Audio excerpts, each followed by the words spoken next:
So now what can you do? Okay, you double it. That's a safe bet.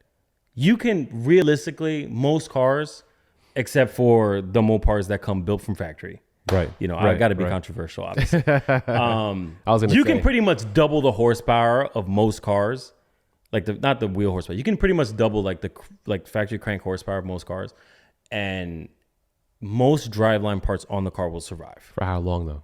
Well, that's the $1 million question. Okay. And that's what the engineers get paid a lot of money for.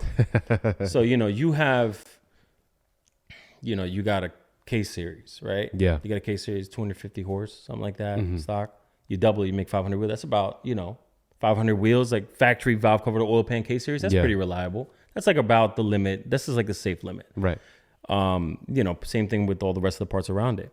You have a BMW engine. Now I'm sitting here and a lot of guys they're breaking diffs, they're breaking trannies, and they're making like 600-700 horsepower. They're also making 600-700 foot-pounds of torque. Yeah. I was like, all right, if I keep the torque lower, I can make the same horsepower and not break everything.